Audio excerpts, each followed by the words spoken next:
ia vi ia le tua Fatalofa ma whawhelo i atu Samoa i lau whaafonga i nei fo i vaenga le aso. Ranga whatalofa ia i lato umalawa. O lo maua se awanoa fo i mawhai o na sila ma mai moa ma iai le nei Paul Kalami. Ia i o whalofa atu. Whawhelo i atu ma whaamanui atu le tua. O te whaafitai o ngā o se awanoa le lei. O whai fo i o na maua le nei Paul Kalami ia e asiasi atu ai i maota malawa. Te tonu lava o lo anga le lei le atua. Ma papenao na tātou tau whai tutusa i le alofa ma le te inga alofa le tātou matai i le langi. Ma lolso i fua maua. Ma lofo i le langi e ma. Fata alofa atu i au na titofia le atua i fata i fia. Ia e le ngata i lea o le au whaafonga. O e o lo maua le avanoa e mwhai ai o na whaalongolongo mai ai le nei Paul Kalami. Ia o lau talo ia o atu le anga le lei o le li. Mule tu foi le nganga whaatalofa. Ia i latou o lo whapenao na i meli mai. Ma maua fo i le avanoa e wala au mai ai ma moli mai le nganga whaafitai. O no le Sosene fo i le nei Paul Kalami. I lo lato fo i soifua au na ele ngata i lea o lo lato o la fietau whai le li. Le Paul Kalami ia o lo o whaingoi na lava o le Vaevae Tonuina o le Moni. O lona mau tau ave o lo mau lava i le lua le Timoteo lo na matau pe lua. Ia le whai upo isfuma le 5. O le tala paulo ia Timoteo ia vea lava oe ma le fia ia i le atua. O le whainga alwenga. E le aise me mai na te Vaevae Tonuina ia le upo Moni. O te talitonu o le fina ngalo lava leo o le atua. I sos tangata na te whaita wina lana upu. Ma o wina le afionga le atua. Ina ia mawhai o na ia malamalama ma si le fia. Ma i loa o na Vaevae le afionga pa ia le atua. Ina ia whawhaingo fia ia i latou o lo whapena o na latou muli mai. Ma latou whalongolongo. Ina ia whawhaingo fia ia i latou ona whai ia latou whainga whiwhilinga. Se amano le leila i le nei aso. Ia o le a whapena fo ia ona tali nai nisi fo i ofisili. O i latou fo i oe na i meli mai pe vala au mai fo. Ona o tūlanga fo i le ngata o le fia malama i le upu a le atua. Ia o lo latou fo i si la fia. E tu sai o le afionga pa ia le atua.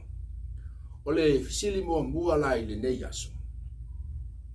O lo maua le Roma lo na mata upo sifulu al fai upo iwa. Ma le fai upo sifulu. Fa mai le tala la apostolo Paulo a fai e titau tino i lo ngutu i le alii o Yesu. Ia e whapenao na tauami o Tonuina ma whaola i nai oe. Fa mai le mole maua le apostolo awa o le ngutu e tau tino ai o mai ai. Ia le ola ma le loto e tau tonua ia o mai ai le ami o tonu. Ia o le fisili lai le nei aso. Fa mai pe mata ua le lava lo tau tino o Yesu. I lo fonga po lo ngutu. Ia ona pule leo le tangata ia i lona o langa. Te tau wha malamalama a tiri le fisili. Fa mai pe mata ua le lava na o le tau tino o Yesu. Ia ona wa le wata wami o Tonuina ai i tātou. Ia ona pule leo le tangata i le olanga. E ola ai. Lona winga e fōringa mai e. Pa wale mea o le tautino i lo fonga malo ngutu o Yesu o ia o le ali. Ia ona toi fo i leo le tangata i le olanga tuai. Ma le mea na masani ai. E le ise mea o iai o le mea sili whaafitai o leo wa uman whaile tautinonga. O le tangata le whaia le tautinonga le whaamatala i le apostolo Paulo. Ma mai a whaia te tautino i lo ngutu i le alii o Yesu. E tawami o Tonuina ai ma whaola i nai. E le ngata o le fonga a o le loto. O le tangata la le whaia le tautinonga. O le tangata wa matua maa sofa i le lorolangi. O le tangata wa whapena o na fitoso ina i le angasala. Ma le tangata wa matua le ai sona tāpasa ma sona ta iala.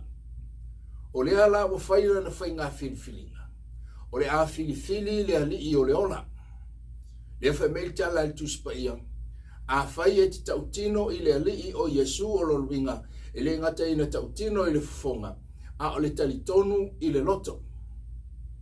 O lono winga a fai e tautino le tangata Yesu o na pulele o ia i lona o langa. O lono winga ile o le loto na esa waile tautinonga. O lono winga na o lau fufonga. A le mele tala noa i ale tuspaia. O le tautino i le ngutu talitonu i le loto. Lea pia no uta ua o le tangata lea. Sa lo pala i le angasala.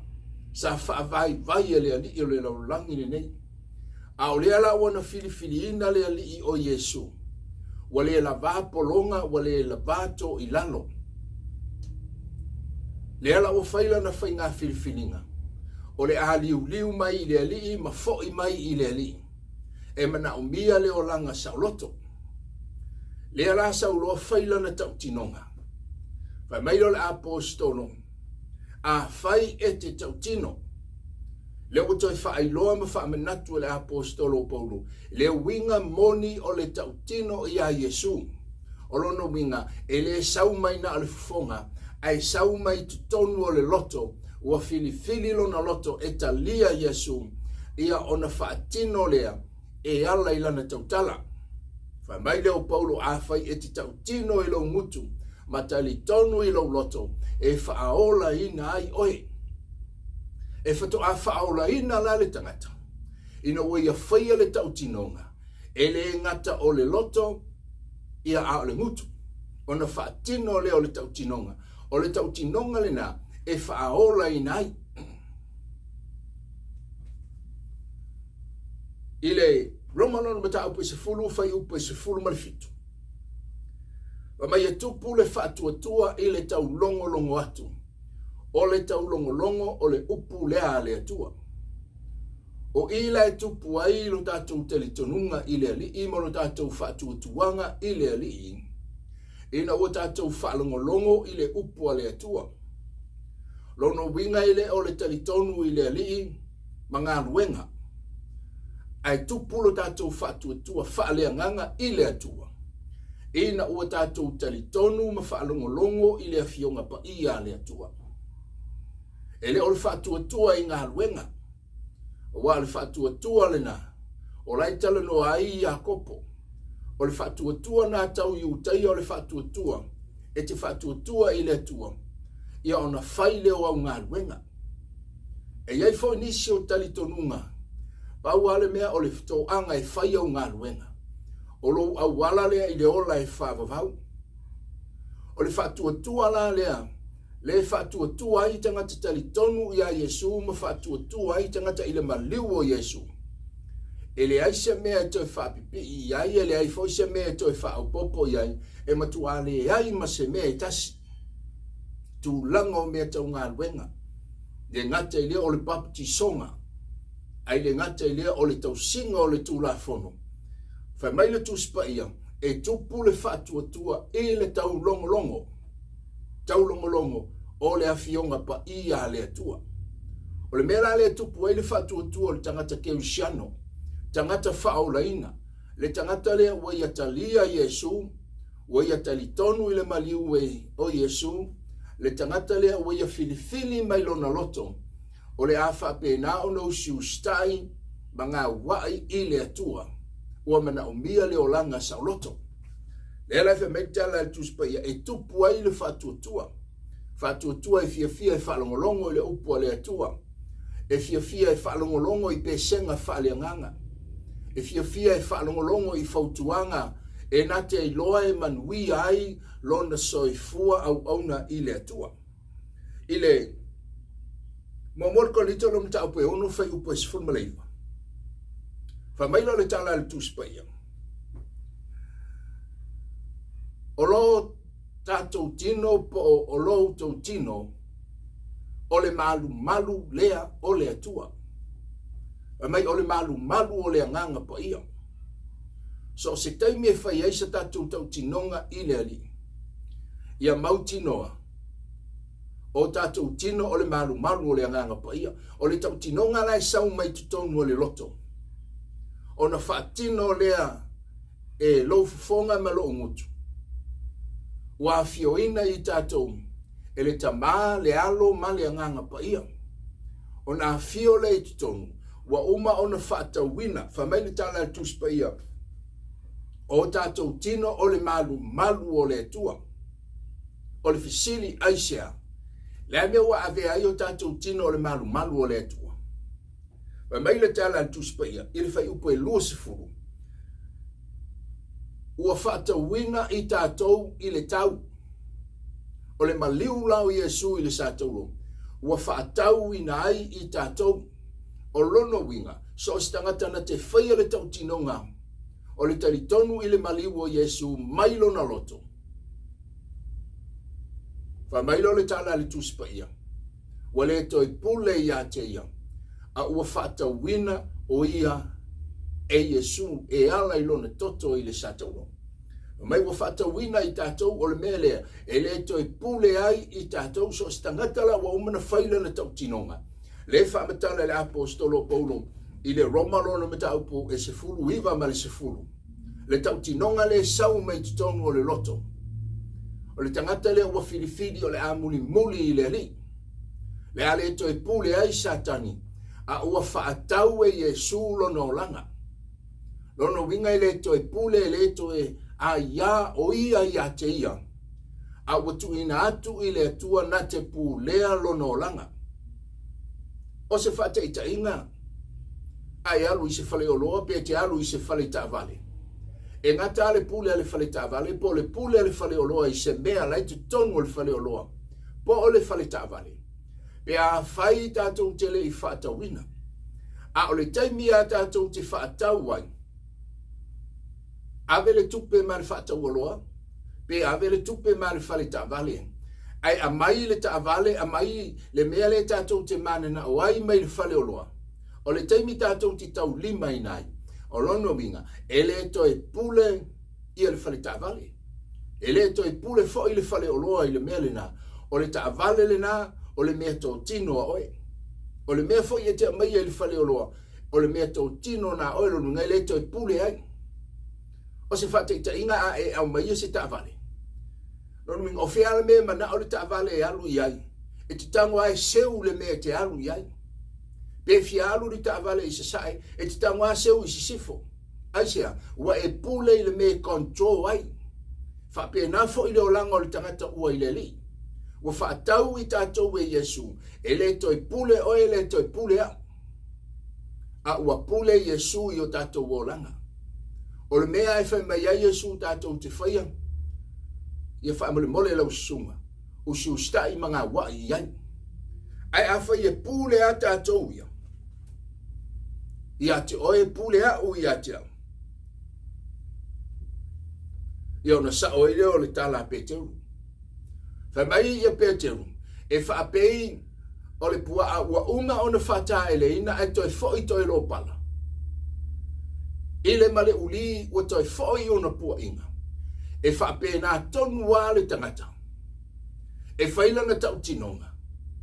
Ua na o lau fufonga ai le o iai le loto. Le tangata la le sa o ele fisili whai mai. E a lava le tali o Iesu. Pa wale meo le tau tino o Iesu. I ona pule leo oilo lifestyle e te ola ai. Pa wale meo o seki ka ua. Pa wale meo o uma ona tau tino o Iesu. O le tangata la lena. E whetau I tonu le leia iai le tala Peteru nea. O le tangata la e toi foi I le lalolangi. E le ngā wai I le atua. Whetau I le tala Peteru. Le tangata le whaia le tau tinonga. Ia na o le ngutu. Ia na foi la ia e whai le me. E mana o ai. Le me pule ai. Le me sa o loto ai. Le me fia fia ai. E le isau mai te tonu o le loto le talitonunga po o lona nau ta inga I le ali. E mana o e talia Iesu. Matu mau maola ai. Le tangata la le na whamai le tala le tuspa ia. Wa whatusa I le pua wa umana whata ele. A wa toi foi toi lo pala I le parapala. Male uli po le taifau wa uma ona tulou le whaafonga Samoan. Ua uma o na puai, i o na taamilo a leo le taifau. Wa alwe su e sana me ai. Wa taamilo wa alwe. Wa le ai se me maua. E toi tawal mafau o le uri. I le mea lea na tu wai le mea mua. O na toi foi lefa mai wapei o le uli ua toi foi i o na pua inga. Ua toi foi toi lo pala i le mea na masani ai. Le tangata la lea. Le sa wai le fisili. Pe mata wa le lava le tau tinonga ana e toi foi le ilo wolanga i te masani ai.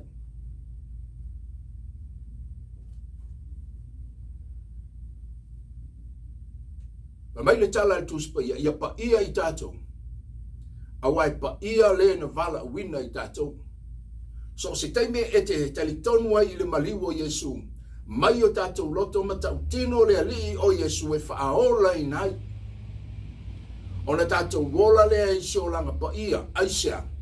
Ale o tatou filifili le ali o le ola tatou te o mai, tatou te ola ai. Na ti te ina o tatou wolanga. O lono winga wale toi pule oe le toi pule ha. Fai meila e o le upo le atua ia pa ia i tatou o aso uma e te soifua ma o wolai. E ola i le olanga e pa ia. Fai meila apostolo Paulo wa wha sato roina fatasi ma ua ma keriso. Fai meila le apostolo o le mele o te le toi olai. A o keriso ua ola i te tonu i atea. E ola loa ke miso i te tonu. Pa ia loa. Ai a whaia tau tino Yesu, mai toi foi leo langa tuai.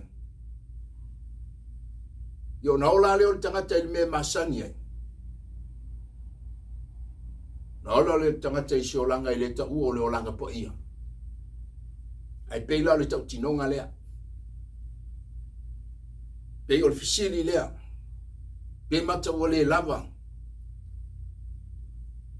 Na o le tau o Yesu i fonga. Ia o na pule leo le tangata i lona o langa. O le fisili ni nei aso. O ai o lo whatawina oi. A whatawina i tātou i satani. Tātou te polonga i aso uma. Tō i lalo whaia ina. Ai a whaia te ita ina ma whatawina i tātou e Yesu. E whanau le oli. E whanau le fia. E whanau le whialofani. A o le sini o nā mea uma. E whaasino atu. E le alii o le ola. O ia o le whaavaina le olanga pa ia o le tangata. E iai le ola e whaavavau. O le fisili lona rua.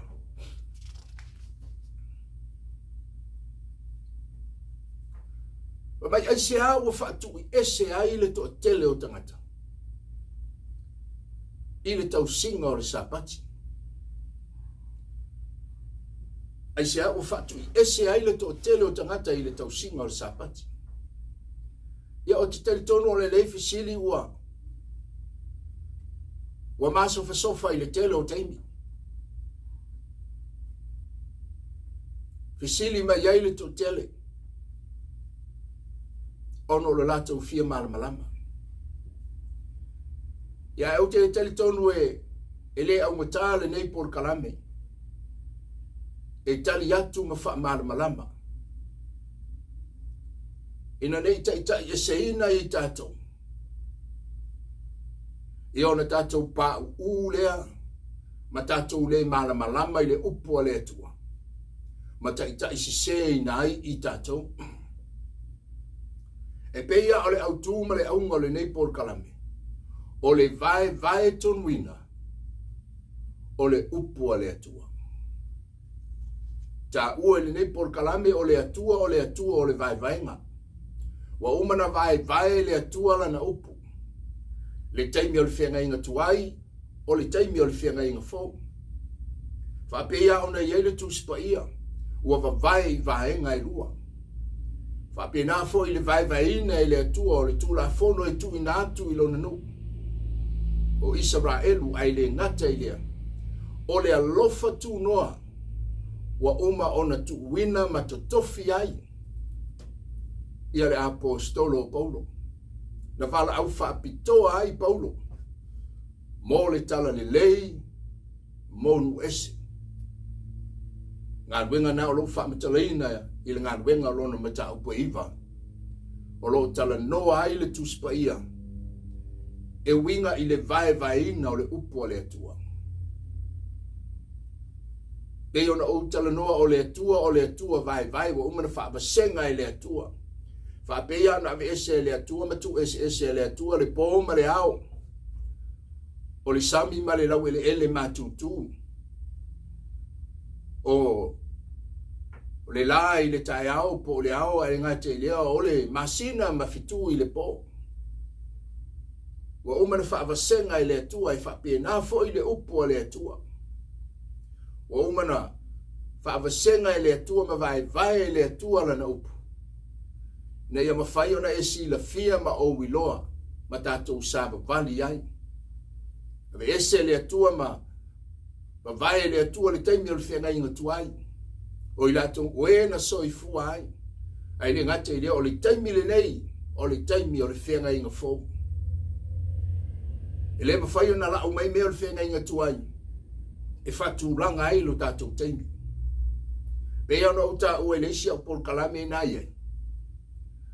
O le funga usi wa mai le sami yaso ia i Samoa o tolu le fa aso na mai le tu i lungo le fataipu. Ia a umala aso ia to. Pe fa fo ia ona fa mai le to ina mai le e au mai le ia le ona tu le lungo le o le a Filipu o uman fa malala.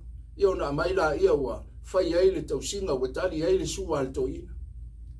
Ia le peo no utele no a faile ai ia to ina o le mana ia. E susua fonga le to ina pe ata usami ai. Ile ale o tolu le fa aso. Ia fa te ta ila ile te mili nei. Te mili le ti soi fu ma o wolai. Ina pa wal me mawa. Ia le tu u o la ti fanga. O me sa nga ya so ia ele a nga lu tatu te. Ia me ia o mana mai le tua. Ile te mili nei o lo tatu ia. To e foi ile fisili. Ai se a o fatui, e se e tangata e tō tele. Ile tau singa o le sapati a le atua. Ia masalo e tani tonu e sa o le lei. A wai tō tele i latou. Latou tele o tau sia. Masalo po le eiva se fulu ma le eiva. Tesi ma le eiva. Ia pasene o i latou tele o tau sia le sapati. Au masalo e tasi ale pasene o i latou o lo tau sia le sapati.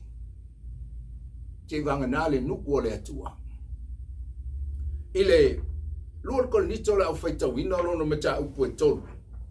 Ala au faitawina na i fai upu i au te tali tonu e fisosoni atu i le talinga o le fisili lea. O faitawina le fai upu e fitu.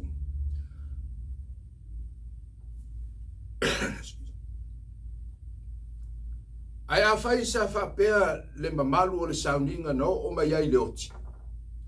Na tongi ai i mataitusi i maa. O le mawhai ai le whanaunga Israelu o na pula to atu i whafonga o Mose o na pula o na whafonga. O le pupula lea e wha umatia. Mai sa mamalu li sauninga mua, li sauninga lea na tongi mataitusi i maa alono winga. O lo whatitau anga i le tula fono i sifu. Lea na tūsia i papamaa. Mai bole mawhai le whanonga Israelu o na pupula i fufonga o Mose. Mai la e o le tala le tūspaia. O le pupula lea e wha umatia. La whaitau le whai upu e valu.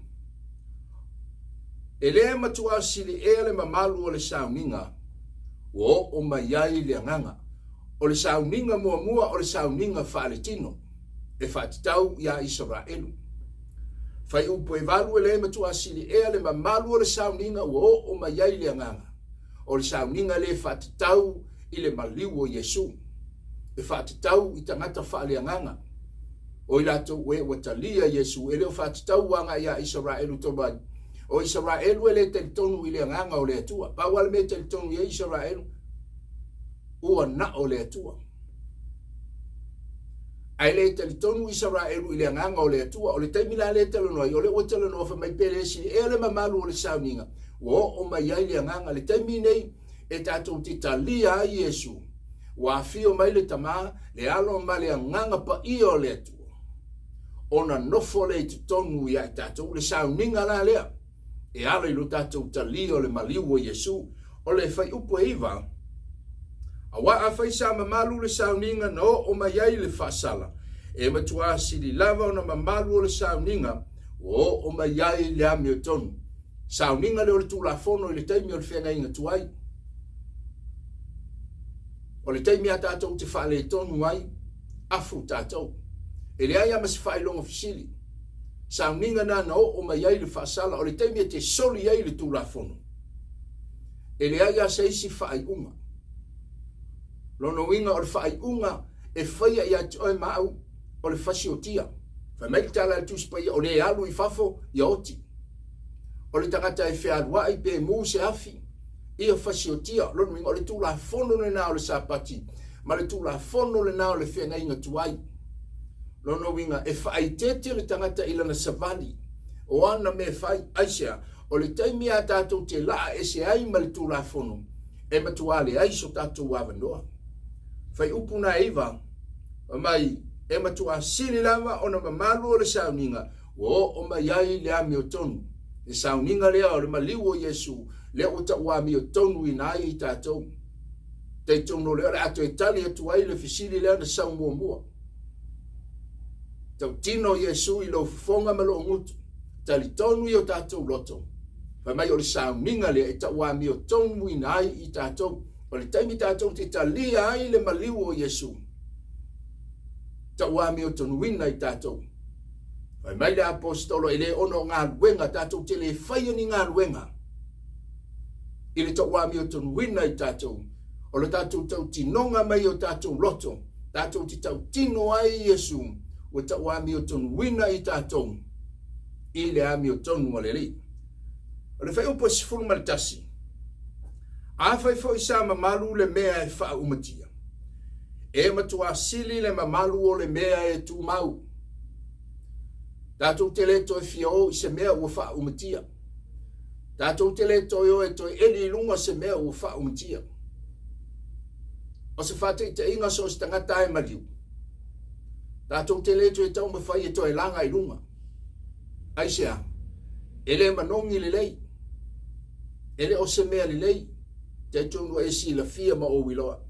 Mai a whaifo i sa mamalu le mea e wha umatia. E matua sili le mamalu o le mea e tu mau. O le ale mea o wha umatia. O le ata o le tūla fono. Po o le tūla fono.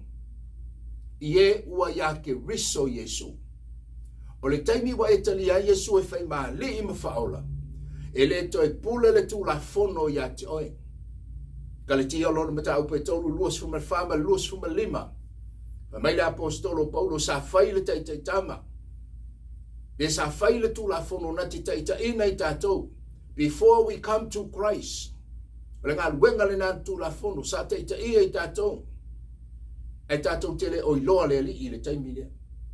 A ile luas fuma le lima. Famai a ina wasau le whatua tua. O ai le whatua tua. A ina ua o mai Yesu. Mai la i o le tala le tuspai ua le to e pule le tai tai tama. Lono winga. The law is no longer. Ua le to iai se fe au le tūla fono. Ia i latou. O e ua whaia latou tau tinonga. Ua fioina i latou. E le mana o le nganga pa ia. Ua no futupu ai ke riso i o latou o langa. A o tangata ia le talia ina Yesu, le musu e talia Yesu. E taita ia la tau e le tūla fono. E le ole Yesu lai a mai foi le pe whapito i lunga o tali tonunga o tangata. A o tuatu o la lava ia le tali tonunga le kalesia ia. O la ia la tau a o onga. E tu salele ia la le itu ainga tali tonunga le na. e a mai Yesu e salani ai le pito luma. A lai e no lato wa o onga, o lai tu atu, o lo no winga. E tu salelei a maletala le ape teu. Pei o le pua au o whata e reina, e toi fo i le parpala. E pei fo i o le uri, wa toi fo i ona pua inga. E le aia se senga, ma le amai o Yesu e wha pito i luma. Ai ese le mea lai te li tonu i e tangata. A le tala le a Paulo i le fai upo sfumatasi fai mai. A fai fo i sa mamalu le mea e wha umatia.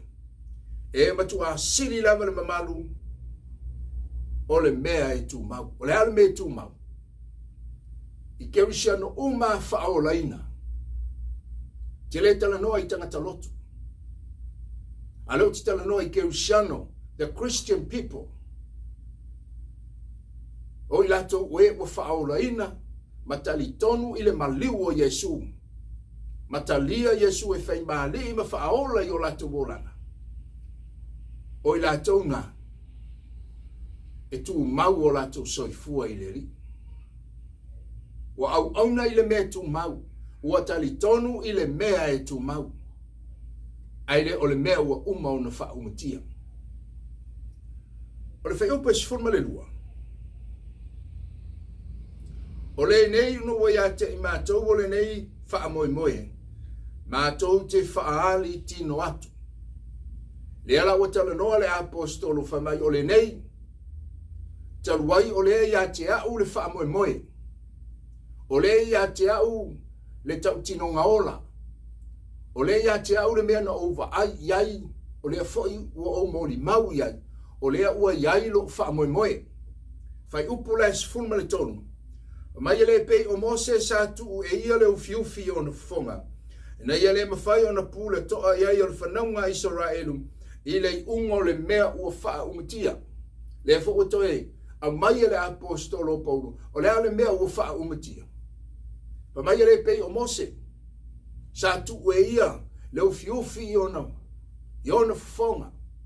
Ina ia le mawhai o na pula toa pe mawhai o na vaai o tangata i a te ia. I le mea e wha umatia. Mai o le unga, lono inga.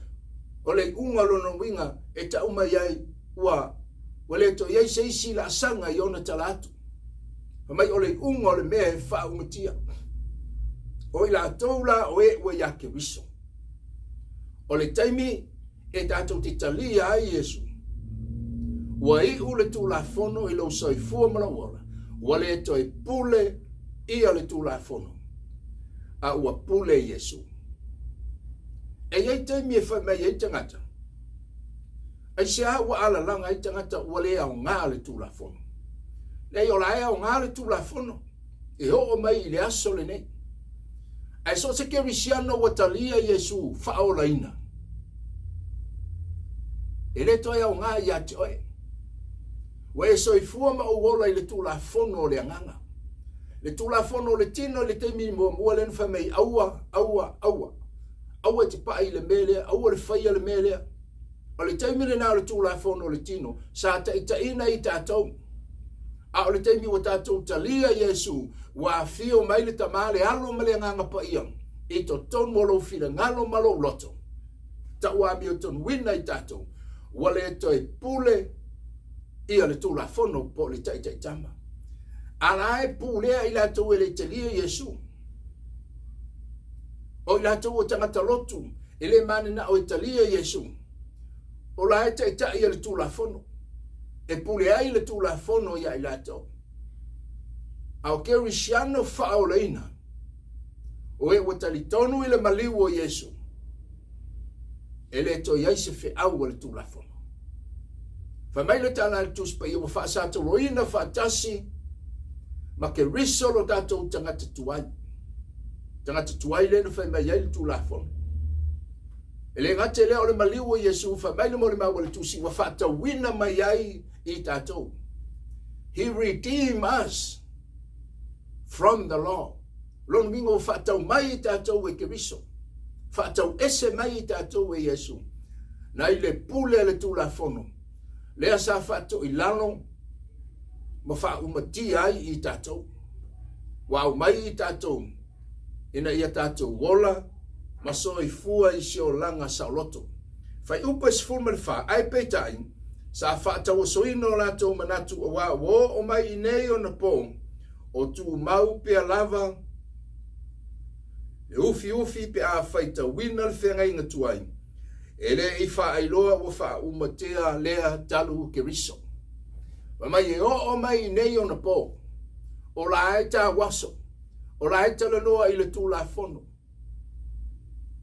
Mai talia Yesu ma tausi tu la fono. Talia Yesu ma tausi tu la fono. Talia Yesu ma tausi sapati. Fa mai o mai nei ono po. O la aita waso. Fa mai la tau tele o iloa. Fa mai ua faa umatia talu kiriso. O le taimina ma liwa Yesu I sa taulu. Fa mai la apostolo polo o le unga o le tu la fono o ke riso lea, ua hi uyai, valo anga le au perfeta, e ngate leo le tu la fono sa moli mau, ma valo ia le teimi e soi fua mai a Yesu. Ile fai upa esfuma lima, a uo I nei ono po, o lo iai lava le ufiufi o la tau loto, pe a fai tawina mose. Ai peita ai pe ali liu I le ali, ona ave I se ina leo le ufiufi. Lono winga, mai o wa o mai nei ono po o la etu mau le ufiufi pe a fai tau mose o le alo no winga o le mea e fa peia o se me ai tu lo ai a mai se ulo ya ti oe e po le ale vevela o le mea ai o le afo ina ma nei o le kuka ai a sau ma le tapuni e te fiwe au tilo po le ale mea lai tutonu e le ai se manongi ai se o lai tapuni e le ufiufi o lai tau mate oi po le ale mea lai tutonu. Tātou tele malama po le ale mea lai tutonu. Ai fai mai la tau tele o iloa pe a fai tawina ke riso ua ave seina ia le ufiufi. O le whenga inga tuaila tātou tele malama I se mea. Pau ale mea e te sila fia ma o loa o le au. E te pailo le mea lea uma oe. E te solia la le tu la fono ia mawala o mea mama. Tātou tele malama I se mea tau lea tua. Tātou tele iloa se mea tau lea tua. Ma mai pe a fai tau wina ke riso. Ona ave seina leo le ufiufi. So se teime fai tau wa Yesu ma tātou talia Yesu ma tali tonu ilona maliu. Wa tātou malama I le tele o vavenga. O whamalo longa. O whaamanu ianga, o sosia ma le tamau a inga ua li lingi mai, ai le ngate lea o le tupu o le tātou wola whaaleanganga. Wa tātou fia I le ali, wa tātou malama I le tele o mea, a o le sini o nā mea uma, ua whaailoa mai le atua ia I tātou. O Yesu o le ala I le ola I whaavavau, pe a whai tātou te whaita wina ia Yesu. Mai pe ali liu ia Yesu. Pe a whaita wina Yesu. Ona ave seina leo fifi. O le alo no winga. So si teime ave ele tāpuni. O sa sala mai le manongi o mea lelei. Whai mai le apostolo pauno. O le nanamu o I mātou ia keriso. Tangata whaoleina. O le ata leo le whaoletanga. Le tua manu malo. Le Yesu fai vavenga. Le nganga pa ia e tautou lua mai tātou me uma. Wa tātou malama. Pe maunga pe vanu pe lau to afa le ala. Ua tātou mautinoa. Wa tātou loa le manuia. Ma le ola e whaavavau. Ena ua tātou whaita wina ke riso. Whai upa sifurma le lima. Whai upa sifurma lono. Ai peitai. Ali liu I le ali o na ave seina lea o le ufiufi. Sifurma fitu. O le ali foi o le anganga ia. O le mea o iai le anganga o le ali. O lo o iai le sa o le tonga. Tātou ti talia Yesu. ua tātou saoloto mai le pule a le tula fono. E leo le saoloto e fai. A le saoloto ua tātou o ese mai ai. Ua ta uami o tonuina i tātou. Ua eso e fuama o wola i le tula fono le anganga. Whaai ui le fasili. Ai se a ua toa tele ei tangata. Ua whatu i ese. I le tau singa o le sāpati e le atu. E soto lam tau pa tōsu matasi whai upa esfumento. Whetalai le atua ia Mose wha mai whai atu le whanau ngā Israel. Tau te tausi o sāpati o le whaai longa lea i a tea uma o tau e whaavavau. O tū la whano umala e iwa. O lo whaau ngai le lanolangi. E teita iai malo. A o le tū la whono le tasi e wha te tau i le sāpati. O lo patino le whetalai ngā le atua. Fa mai whai atu le whanau ngā Israelu. Lonu ngā whai oe e leo se Israelu. E le se mela reino whai atu fua le atua i ati oe pia whai oe o le Samoa. O oe whai o se atu nu ese. Le ai o le metu a manino le whetalai ngā le atua. Mai whai atu le whanau ngā Israelu tau te tausi o sāpati. O le whaai longa lea. Ai whi meni whisili sa au tele noa i se tasi tengi. A o le sāpati na a mata e le atua i le amatanga o le fuafuanga. Na o mai o le sāpati i le amatanga. E leo se tūra fono o le polo inga. O na mai le tangata e filifili ai. O lono winga e te filifili pe fai. Pe le fai, pe tausi, pe le tausia. Ai le maungo sinai o ina na sio lai e le atua. Na ave ai e le atua lo na nuu o Israelu. Whapitoa mo Israelu. Ele yalu ese nu ese. Ele mo nu ese. Ina wa ave le maungo sinai. O te tai e le atua lo nu. Excuse me. Ona. Tuule ai e le atua la na tula fono. E tai ai ia le nuu o le atua. O ina na sio lai le tula fono. Ile maungo sinai. Ile fa upo es forma leono. Ia tausia le whanaunga Israelu. Ile sāpati e whaima sāpati a autoutu pulanga a muli. O le whea ngainga lea e whaavavau. E o mai ala ile asole nei. O lai tausia Israelu le sāpati. A e tangai ia Israelu le taimile nei. O la lava e whaamaoni Israelu. E tausi le latou sāpati. E leo pisi aini nu ese. Ma mai le whetalai ngā le atua ia tausi le whanau ngā Israelu. I le sāpati e whai ma sāpati. Ia autoutu pulanga a muli e whaavavau. O le sāpati la ai uteia. O le tausi o le asofitu. O le aso sāpati. O le aso le malolonga. Ia tausi le whanau ngā Israelu. A o tātou nu ese. Ina o tātou talia Yesu e whai maali i ma whaola. O ia o le sāpati a keusiano. So se keusiano whaolaina. E leo se sāpati a tangata lotu. A o le sāpati a keusiano whaolaina. O i latou ua latou filifili e talia Yesu e whai maali i ma whaola. Wa tali tonu i lona maliu. Lena tala noai la apostolo Paulo il fisili mua a whai e te tautino i lau ngutu i le li o Yesu ma tali tonu e whaola i nai. O le tautinonga nā tātou te whaia i le ali o Yesu. E tātou te la ngona ai. Le malo longa o tātou nganga. E whapeila ona malo lo ia Israelu po i uteia i le asofitu po le sāpati o le aso le malo longa. E whapena foi ona malo lo ke visiano whaolaina.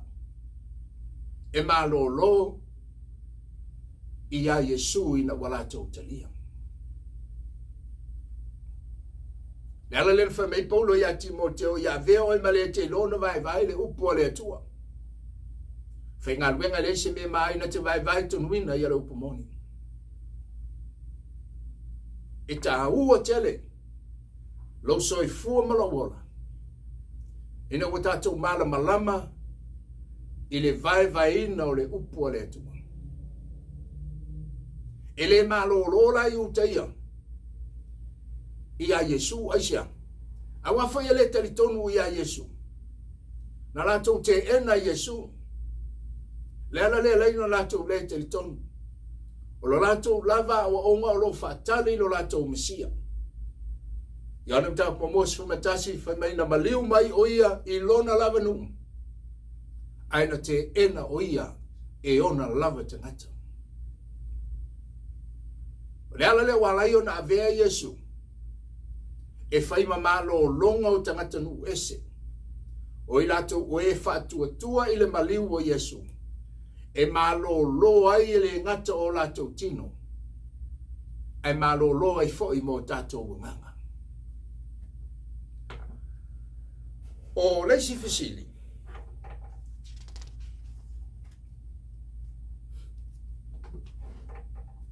O lo sau le le whaalinga lono me ta upe tolu whai upe valu. Whamai o le mamoe na whasia talu o na whaavaeina le rolangi. Whamai a whai o le mamoe e whaasino ia Yesu. A o le whatoa maliu Yesu i le whenga inga fou.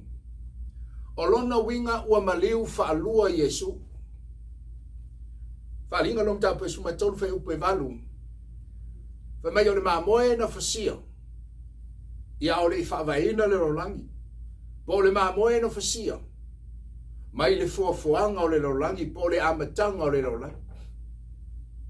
Mai lan fisili a whai. O le mamoe e whatatau ma whaasino ia Yesu. A o rea whato a maliu Yesu i le taimi o le whenga inga fo. I o na sau le fisili whai mai. O lono wingala. Ua maliu whaalua Yesu. Maliu Yesu i le amatanga. Toi maliu Yesu i le taimi o le whenga inga fo. I le kenesi alono mata upu e lua sfuma lua whai upu e sfuma tonu. O le taimi lea na vala awai le tua ia Abrahamo e avelo natali i osi ai le taulanga. Iau te tonu o le tala masani.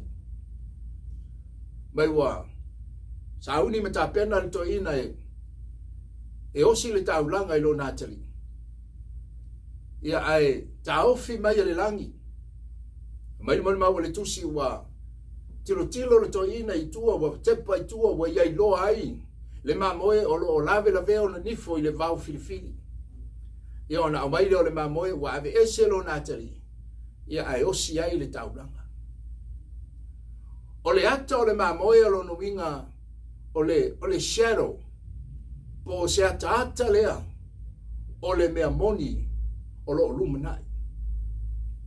Ona sui la ia o Isaako ua sui le mamoe. Ile kenese la o no mata upe tolu fai upe luas fumetasi. Pe ata atu so la tititu. Mai ua fai a foi e Iova o fupau mo atamu malana hava o Eva. Kenese no tau pe tolu luas fumetasi. Lono winga ile ngata o Abrahamo i luma mai. A o tuatu Abrahamo ile a matanga o le larolangi. Mamai wa saunia ele atua ia ofu pau mo atamu malana vao Eva o lono winga. A talanoa ile ofu pau o lono winga e sau mai le manu. Ile foafoanga o le larolangi. Ile taimi male aso na angasalai atamu ma Eva. Waleva na ta pena ele atua le ofu pau. E sau mai le tino le manu. Pe fasi le manu ia ona au mai lea. O le pau o whao ngā e whai ai. Ia ofu pau o atamu ma Eva le tautala i aitu uspaia. O lono winga ele ia ngasala atamu ma Eva. Waleva na ta pena ele atua i le langi. Ia le ofu e wha ofu ai le tangata. E ufi ai le mata ngā malele lava la vao le tangata.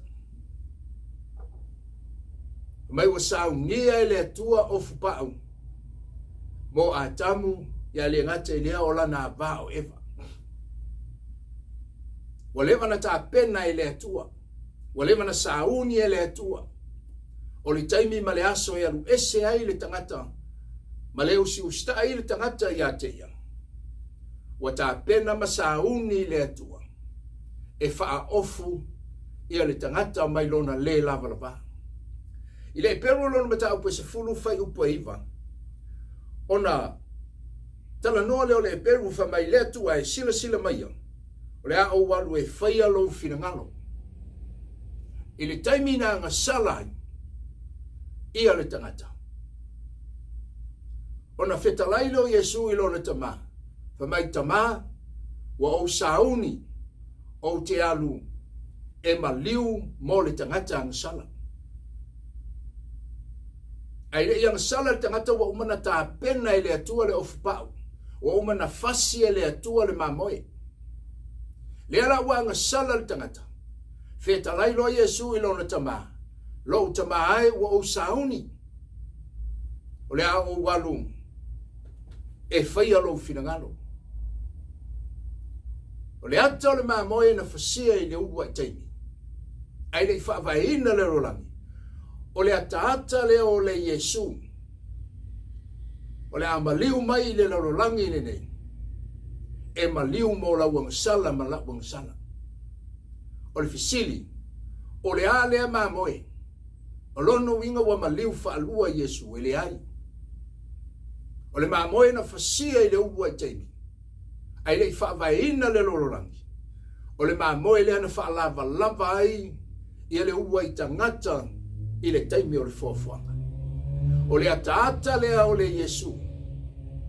O le a maliu mai le lolorangi ni nei. Ia e whaolaina lo soifua malopola. E taimi nanga sala i le tangata. Fai mai le tala e peru. Fai tala Yesu lo tama. O le au sauni o te alu e whaia lo finangalo. O le ale finangalo Yesu. O le sau e maliu mo a uang sala. Matongi o la ina a uang sala. A o le maa moe na fasia le i whaavaina le rolangi. Na fasia le atua i le langi. E tā pena ai le taimi ma le aso. E pa u ai le ua i tangata. Pe a whai o la le usi ustai ma le ngā wai i le atua. Po tā pena i le atua le whao le tanga. Mo loso i fua ma lo wala. Ia o le por kalami le nasa moa i le nei aso. Tai tonu ua tau fisosoani atu foi le nei por kalami. E tūlanga o sina malam la maanga. E lava o no utalano atu o lo sila fia ele o lo uiloa. O lo uiloa whatau wa fo i ele o lo sila fia lea. E whemaile apostolo e ngālu lue whatasi mea uma. Mo i lato ue alo lofa i le li. O lo sila fia ma lo uiloa. Tato te ngālu lue fitufai. Wa i lato ue o lato whaafufonga ma whaalongolongo. I le upua le atua. Te tono lo tato whitaia i masela lo langi. Ua tumu i le mautonu. Ai whaafitai le atua ona o le whaoletanga. Le le talano ai Paulo i le tusi a Korinito. Mai a whaitau ke riso ua matala le ufi ufi. Whaafitai ua whailoa mai Yesu e le ngata o le whaamalolonga o Vaevae o le tamau ainga. A ua tusi a ao fo i le li. E iai le manuia ma le ola i whaavavau. Ia i lātou o le a whaia lātou whainga whiliwhilinga. E mei Paulo o le ngutu e tau tino ai o ma iai le ola ma le loto e talitonu ai o ma iai le amiotonu. So se tasi e whaia sana whainga whiliwhilinga. Ua mana o mia e whiliwhili e sui lona soifua. Mautinoa o le manuia ma le ola i whaavavau. Ai le tapunia le nei por kalame. O whaatu le whao le tanga. O le mea lofa i le whatawina. E le aini ngā ruenga e whapipi i ai. E le aia masa isi mea e toi whao popo i lo whao le tanga.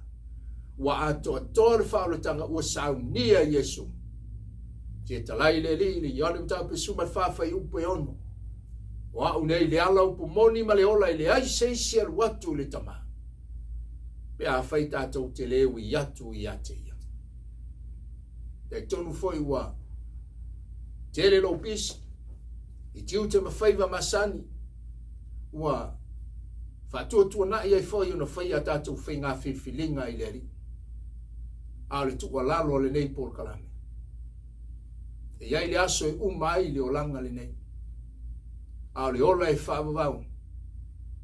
Wa saunia i le atua maulo soifua manobola.